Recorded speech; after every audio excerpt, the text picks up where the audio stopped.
Rocking star Yash ಮುಂಬೈಗೆ ಬಂದಿಳಿದಿದ್ದಾರೆ. ತಮ್ಮ ಮುಂಬರುವ ಚಿತ್ರ ಟಾಕ್ಸಿಕ್ನ ಮುಂದಿನ ವೇಳಾಪಟ್ಟಿಯ ಚಿತ್ರೀಕರಣವನ್ನು ಪ್ರಾರಂಭಿಸಿದ್ದಾರೆ. ವರದಿ ಪ್ರಕಾರ ನಟ ಜುಲೈ 21ರಂದು ನಗರಕ್ಕೆ ಆಗಮಿಸಿದ್ರು ಮತ್ತು ಈಗ ಹುಮಾ ಖುರೇಶಿ, ತಾರಾ ಸುತಾರಿಯಾ ಮತ್ತು ಅಕ್ಷಯ್ ಒಬೆರಾಯ್ ಅವರೊಂದಿಗೆ ಗೊರೆಗಾಂವ್ನಲ್ಲಿ ಚಿತ್ರೀಕರಣದಲ್ಲಿದ್ದಾರೆ. ಯಶ್ ಬಾಡಿ ಡಬಲ್ ಸಹಾಯವಿಲ್ಲದೆ ತಮ್ಮ ಸಾಹಸ ಪ್ರದರ್ಶನವನ್ನು ನೀಡಲಿದ್ದಾರೆ.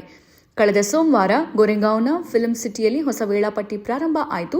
ಇದು ಹೆಚ್ಚಾಗಿ ಒಳಾಂಗಣದಲ್ಲಿ ನಡೆಯಲಿದ್ದು, ಅಲ್ಲಿ ನಟರು ಬಾಡಿ ಡಬಲ್ಸ್ ಸಹಾಯವಿಲ್ಲದೆ ತಮ್ಮ ಸಾಹಸಗಳನ್ನು ಪ್ರದರ್ಶಿಸುತ್ತಾರೆ. ಇದು ಕೈ ಕಾದಾಟವನ್ನು ಒಳಗೊಂಡಿರುವ ಅನೇಕ ಸನ್ನಿವೇಶಗಳನ್ನು ಒಳಗೊಂಡಿದೆ ಅಂತ ಪೋರ್ಟಲ್ ಉಲ್ಲೇಖಿಸಿದ ಮೂಲವೊಂದು ಹೇಳಿಕೊಂಡಿದೆ. ಇನ್ನು ಕೆವಿಎನ್ ಪ್ರೊಡಕ್ಷನ್ಸ್ ಮತ್ತು ಮಾನ್ಸ್ಟರ್ ಮೈಂಡ್ ಕ್ರಿಯೇಷನ್ಸ್ ಅಡಿಯಲ್ಲಿ ವೆಂಕಟ್ ಕೆ ನಾರಾಯಣ್ ಮತ್ತು ಯಶ್ ಜಂಟಿಯಾಗಿ ನಿರ್ಮಿಸಿರುವ toxic a fairy tale for grown ups ಚಿತ್ರವನ್ನು ಗೀತು ಮೋಹನ್ ದಾಸ್ ನಿರ್ದೇಶಿಸಿದ್ದಾರೆ.